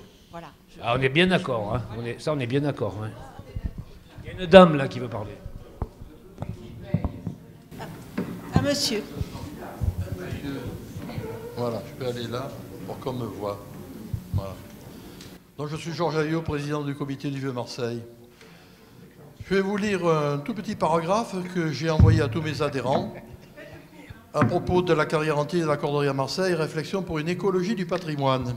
Le sort réservé par le ministère de la Culture à la carrière antique continue d'alimenter la polémique. Parmi les nombreuses réactions de personnalités, je note, et je les en remercie, celle de Rudy Ricciotti. Sur la Corderie, on atteint le niveau maximum de la honte, ce qu'il a rappelé tout à l'heure. Et celle de Stéphane Bern, je suis meurtri par ce qu'il est en train de se passer. Enfin, il a fermé sa gueule après. Hein. Après, il a fermé sa gueule, bien sûr. Il fait le dandy à Marseille, parce qu'il y a des hommes à Marseille, ça l'a charmé, et il arrive à Paris, tu n'entends plus rien. Hein. Mais il a quand même dit, je suis meurtri. Et tel que je le connais, je pense que ce n'est pas anodin. Je remercie aussi tous les obscurs et les sans-grades qui se dépensent sans compter pour sauver ce symbole de nos origines, cette preuve tangible de notre histoire, le négatif ou le creux laissé par l'utilisation des pierres qui ont servi à édifier l'antique Massalia. Massalia dont il reste si peu de visible et que l'on s'acharne toujours à faire disparaître. C'est comme si l'on comblait la Napoli sotterranea, les creux laissés par l'exploitation des pierres qui ont érigé Néapolis. Oui, nous revendiquons le droit et le devoir de sauver ce symbole. Pierre Honorat avait déjà en 1996 évoqué ce changement d'appréhension du patrimoine. On est passé d'un patrimoine étatique et national à un patrimoine de type social et communautaire, où se déchiffre une identité de groupe, et donc d'un patrimoine hérité à un patrimoine revendiqué. Et ça, c'est important. De matériel et visible, le patrimoine est devenu invisible, symbolique, trace encore saisissable d'un passé définitivement mort, vestige chargé d'un sens lourd et mystérieux. Donc, il faut rappeler qu'à ce stade, ce n'est pas un monument dont il s'agit, c'est un site, et un site symbolique. Donc, il faut le traiter d'une façon différente de celle des monuments. Et de toute façon, je récuse absolument tout ce qui a été dit par M. Xavier Delestre, parce qu'on a eu affaire à lui déjà pour le classement des fouilles du collège du Vieux-Port en 2004-2005. Il n'y a pas eu d'adversaire plus résolu que vous, monsieur, pour s'opposer à ce classement. Et de toute façon, je peux vous demander aussi, qu'est-ce que vous avez fait pour sauver les gradins du théâtre envoyés à la décharge? Un monument historique envoyé à la décharge. Qui est responsable? Qui a donné l'ordre d'envoyer un camion? Qui a donné l'ordre de l'envoyer à la décharge? Voilà, ça j'aimerais bien savoir. Juste un petit correctif, les vestiges sont classés au titre des monuments historiques. Et oui. Contrairement à ce que vous dites, ils sont classés au titre des monuments historiques. Oui. Voilà, donc c'est pas tout à fait ce que vous venez de dire. Vérifiez vos sources. Oui, mais vérifiez aussi ce que vous avez fait, et que l'on soit depuis Malaval, qu'on a complètement massacré, on nous a fait une belle reconstitution au musée d'histoire, poussiéreuse, mais l'appréhension que l'on avait de cette basilique du 5e siècle, je précise que je suis athée, hein, donc je ne défends pas la religion. Donc, mais on avait dans ce site vraiment une impression extraordinaire que l'on ne trouve plus au musée d'histoire. Au musée d'histoire, c'est des pierres mortes. Et donc, c'est tout à fait ce qu'avait dit Quatremère de Quincy il y a déjà 2 siècles. Voilà, sur la façon de déplacer, de traiter les monuments et de traiter, de ramasser. C'est comme la ville, quand on a érigé, à la suite des fouilles près de la mairie, où on a mis les pierres en surface pour faire joli, on les a alignées. Donc, c'était les anciens termes. Voilà, là, on a vraiment l'idée des termes, et c'est une belle réalisation scientifique, je reconnais. Merci. Donc, on va passer la parole à madame. Oui, juste, en fait, il faut quand même, puisqu'on a parlé de musées et de programmes d'équipement exceptionnels, là, on est dans la trivialité du logement, et le logement, en ce moment, dans la production de logements privés, c'est quand même trivial, non? Au niveau des... C'est social, c'est responsable, c'est notre réalité. La production... Non, mais tu peux pas dire des trucs comme ça, c'est trivial, mais tu déconnes de dire le logement c'est trivial. Je dis pas que le logement c'est trivial, je dis que le système économique de production du logement... On s'en tape. Quand tu fais un musée national de l'État... Non, mais laisse-moi terminer. Quand tu dis tu fais un musée national qui appartient à l'État, mais c'est l'Empire qui attaque. T'as tous les droits. Mais je dis exactement la même chose. Mais quand on est dans une logique de quartier, dans une ville avec des traces archéologiques, où on fait un programme de logement, la masse dominante, c'est le promoteur. C'est lui qui est le vecteur dominant. Et c'est là que la sensibilité... Ce que je dis, Rudy, c'est que ce soit la... Alors, j'ai pas compris. Non, je voulais dire que ce soit la basilique... Il y a une jeune fille qui veut parler depuis une heure. La basilique Malaval, elle a été ensevelie par un parking, et là, on parle d'un programme de logement. Donc, il faut arriver à intégrer aussi cette question des vestiges dans des programmes assez ordinaires, pas que dans les musées.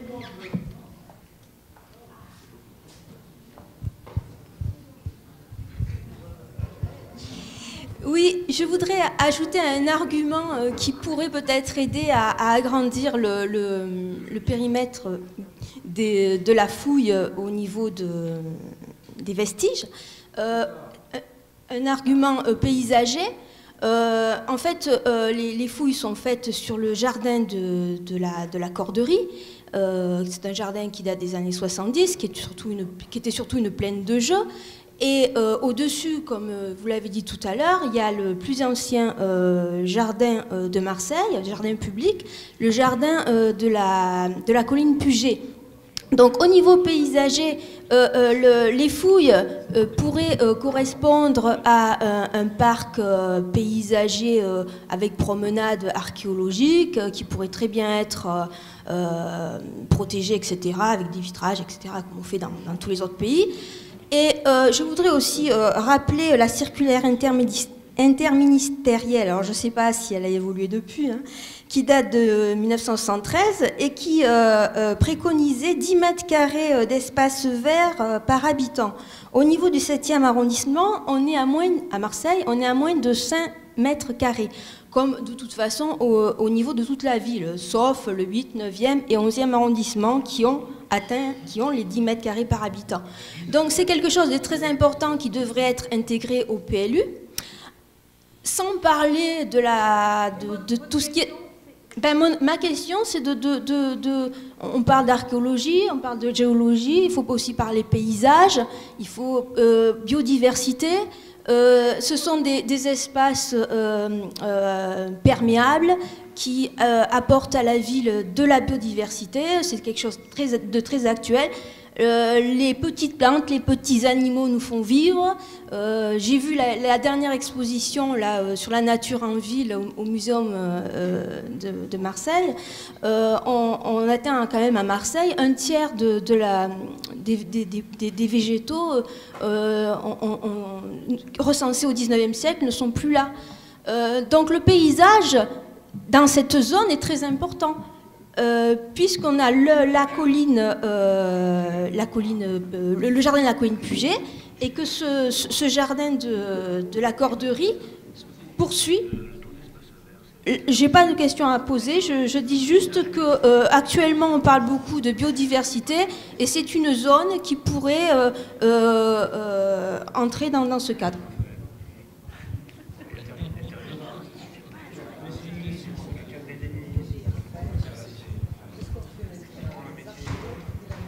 Bonsoir à tous. Je vais simplement, moi, c'est poser une question. Je vais revenir sur architecture et inattendu. Et on va réglementaire et inattendu. Et ça va nous permettre aussi de rebondir sur les propos de notre élu communiste. Ça fait donc 17 ans que le terrain, la mairie de Marseille veut le vendre. Et ça fait aussi 16 ans qu'on sait qu'il y a un site historique parce que la ville de Marseille a commandé des fouilles qui ont été réalisées par l'entreprise Sol Essai. Donc comment se fait-il que, en fait, c'est inattendu?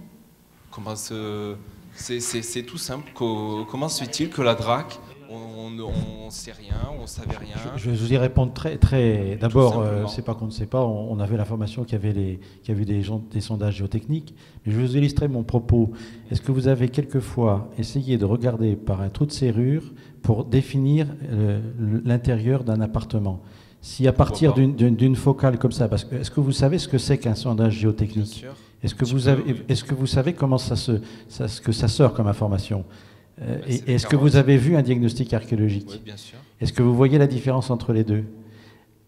La différence, elle est fondamentale. C'est qu'entre un trou de serrure, où en l'occurrence, l'objectif du sondage, et le géologue le dirait, n'a absolument pas la même vocation, parce qu'il y a différents types de sondages.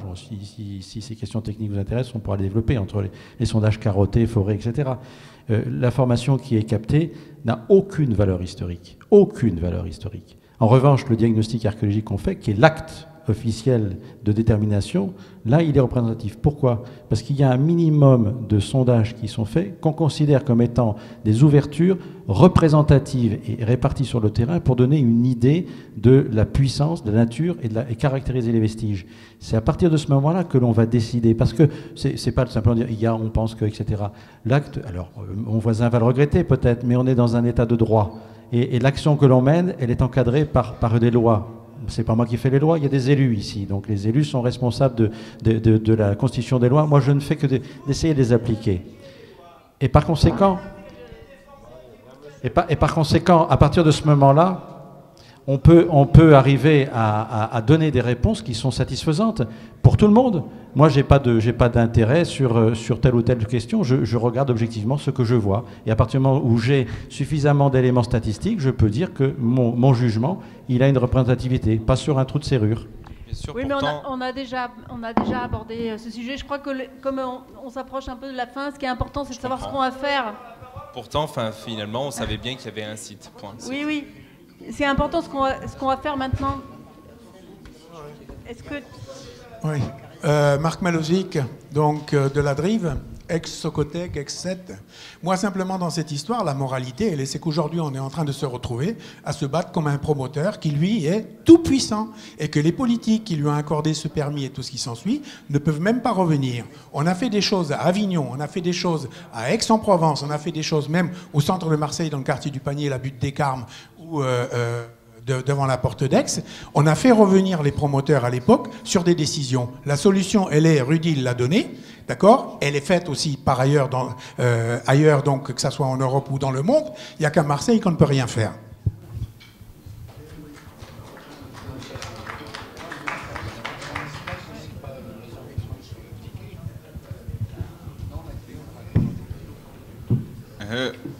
Bonjour.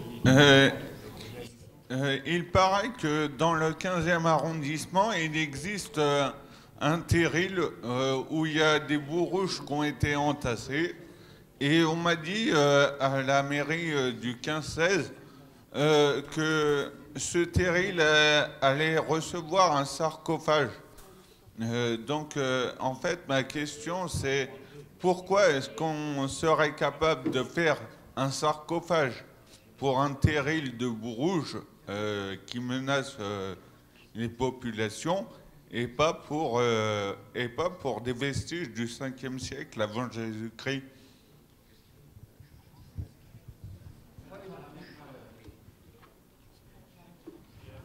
Ah, c'est l'équivalence, le manque d'équivalence de traitement, c'est ça, entre des... Ça me paraît... Mais pourquoi les Bourrouges, monsieur? Je comprends pas.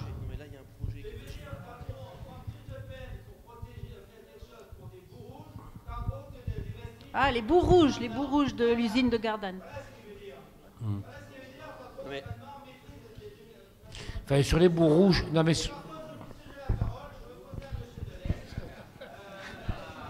Allez, allez, fous la merde, allez, vas-y. Mais rapproche-toi, viens le voir de près. Allez, viens ici. Allez, viens.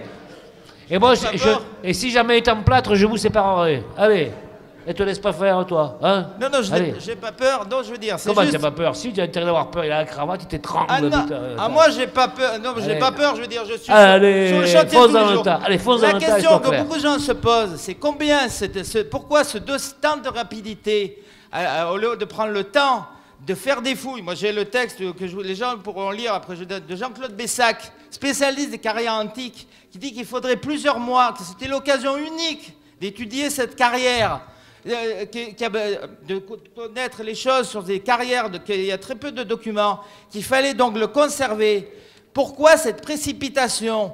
Je veux dire, vous pouviez très bien prolonger, le préfet pouvait très bien prolonger les fouilles, prendre le temps. On pouvait prendre le temps de voir un projet alternatif. Ça n'a pas été fait. À qui ça rapporte et combien? Et éventuellement, je demande à M. Delestre, parce que des gens me posaient la question. Moi, j'ai dit, je ne sais pas un rapport. Je ne sais pas si ça rapportait ou pas. Combien ça rapporte à M. Delestre et à d'autres gens? Moi, je veux dire, on m'a posé la question. Je ne suis pas en mesure de répondre. Donc, je pose la question. Combien ça rapportait aux choses? Parce que je veux dire, il y a une question qui se pose. Moi, je veux dire, j'ai parlé avec des archéologues, de nombreux archéologues. J'ai croisé des élèves archéologues et M. Delestre, il m'a dit, moi je veux dire, c'est pas, je sais pas, hein, bon, c'est ce qu'on me dit, moi je suis pas le meilleur archéologique. Il est vendu. Alors pourquoi on dit M. Delestre est vendu à l'INRAP? Moi je veux dire, j'ai le truc de l'INRAP. Non, écoutez-moi 10 secondes. Non, écoutez-moi 10 secondes. Laissez-moi terminer. Moi, je peux pas laisser insulter un fonctionnaire de l'État. Tu parles pas comme ça. Même si on n'est pas d'accord ensemble, il n'est pas vendu. Regarde bien la cravate qu'il a, il n'a pas un rond. Laissez-moi terminer 10 secondes. C'est un incorruptible, c'est pour ça qu'il est trop dur. Laissez-moi terminer. Et l'INRAP, moi je veux dire... C'est pour ça qu'il est têtu, il est incorruptible. On m'a dit que l'INRAP, le problème, les membres qui travaillent pour l'INRAP, en devoir de réserve, et j'en ai croisé lors de manifestations, je peux vous dire, des manifestations syndicales de l'INRAP qui m'ont dit on a un devoir de réserve, on ne peut pas s'exprimer, on est scandalisé par ce qui se passe à la Corderie, mais on ne peut pas le dire. Voilà. Monsieur Mélinan, qui s'est occupé des fouilles, était prêt à venir, mais il n'a pas pu venir. Non, mais monsieur Mélinan, c'est autre chose.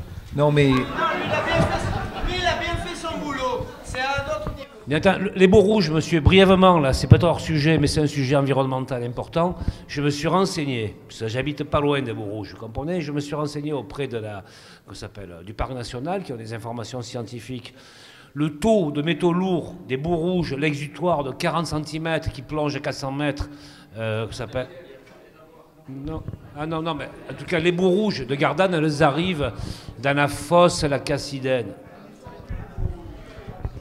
Ce que je voulais lui dire, en tout cas, elle continue à se déverser, c'est... Attends, le taux de métaux lourds, pour ceux qui s'intéressent à ce sujet, c'est 1000 fois moins que le réseau pluvial urbain de la ville de Marseille. Vous imaginez?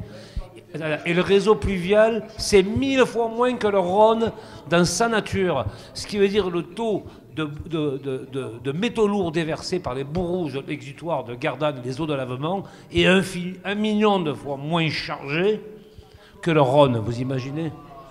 Eh ben oui. Est-ce qu'on peut Renseignez-vous. Je ne l'ai pas noté, je suis allé le lire. C'est pas vrai? Bien sûr. C'est pas le sujet. Non, mais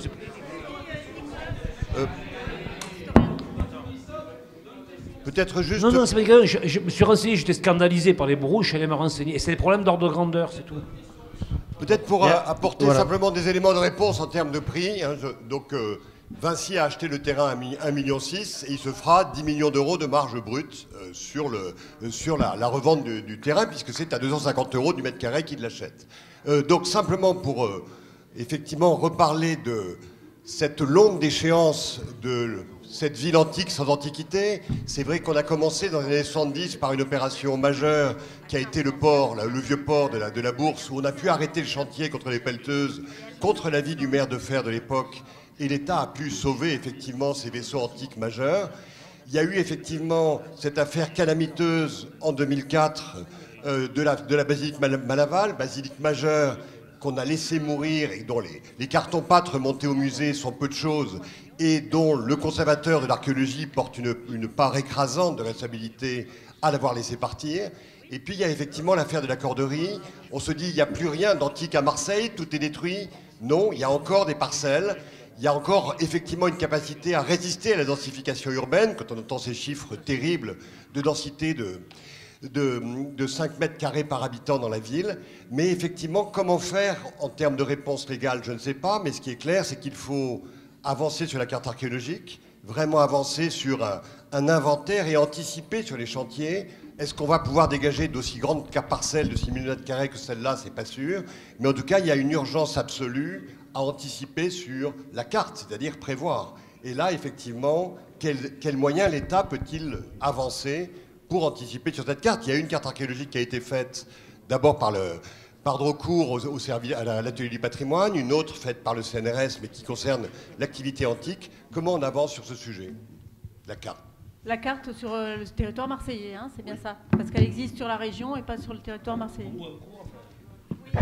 Alors, non seulement la carte archéologique, elle existe, mais depuis 2001, la loi prévoit que vous pouvez venir consulter la carte archéologique. Elle est à disposition de tout le monde. Et donc, c'est un document qui est utile. Par ailleurs, je vous rappelle qu'il y a un volume qui est sorti il y a quelques années, qui fait 800 pages, qui présente la totalité de l'information archéologique connue dans cette ville. La ville de Marseille, sur le plan scientifique, c'est une des villes en France où on a tenu le plus de colloques scientifiques, avec des publications qui sont nombreuses. Je vous les tiens à disposition, la bibliographie. Hein. On ne va pas de catastrophe en catastrophe. Et là, pourquoi là, ça n'a pas été consulté? Et je vous invite, quand vous voulez, à venir voir des chantiers d'archéologie préventive, parce que ça, c'est de l'archéologie préventive, c'est-à-dire la sauvegarde par l'étude. Encore une fois, on l'a dit tout à l'heure, on ne peut pas systématiquement, parce qu'on met au jour, et je crois que Bruno de Caris l'a bien dit, c'est la définition que vous mettez derrière le mot patrimoine. Je vous rappelle qu'il y a 50 ans en arrière, on arrêtait l'archéologie à la fin de l'Antiquité. Aujourd'hui, on fait des fouilles archéologiques sur des vestiges de la Seconde Guerre mondiale. Aujourd'hui, les archéologues empêchent la démolition de bâtiments en élévation, ce que des historiens de l'art n'ont pas toujours fait, ce que des historiens n'ont pas fait. Aujourd'hui, les archéologues travaillent sur l'archéologie du bâti, de concert avec des architectes d'ailleurs. Donc, on peut prétendre que les archéologues ne font rien, mais aujourd'hui, les archéologues font l'histoire de la ville et sont au quotidien dans la ville. Et je peux vous assurer, parce que je vois quand même beaucoup les chantiers, que dans une ville comme Marseille, l'apport scientifique, historique, apporté par les archéologues au cours de ces 30 dernières années est considérable. Considérable. Ce que beaucoup d'autres, ce n'est pas les travaux des historiens qui ont apporté la connaissance. Et moi, je vous renvoie, et je me tiens à votre disposition, la bibliographie. C'est plus de 1000 articles et contributions scientifiques sur cette ville. Et Marseille, c'est pas vrai, n'est pas complètement abandonné. Marseille, encore une fois, moi, je ne suis pas marseillais, j'habite pas Marseille, mais je vois ce qui se fait. Le musée de Marseille, c'est un des plus grands musées archéologiques de France. C'est à Marseille qu'il y a la seule collection de bateaux antiques au monde. Alors, on ne peut pas toujours dire que les archéologues n'ont rien fait et que tous les mots du monde arrivent sur les têtes des archéologues. Je voudrais juste, l'image que je montrais de l'entrée du musée, elle révèle autre chose. C'est que c'est un problème, ça relève pas des archéologues. De diffusion, de communication et de ça mise ne relève en valeur. pas des archéologues. Donc, on va peut-être continuer la discussion autour d'un verre, parce que Rudy, il n'en peut plus. Et par contre... On va rester, l'ordre des architectes, ouvert à d'autres discussions et également aussi à des cours d'architecture qu'on va lancer assez prochainement et qui sont ouverts aussi à d'autres que des architectes. Juste, j'ai le micro, là. Juste, je crois, je vais mettre tout le monde d'accord, j'ai trouvé le coupable. Le coupable, il est géologique, c'est une faille qui a eu lieu il y a 28 millions d'années. Sans elle, il n'y aurait pas de formation, il n'y aurait pas de carrière, il n'y aurait pas de polémique, et il n'y aurait pas de débat là-dessus, et nous ne serions pas ici. Je crois que j'ai trouvé le coupable.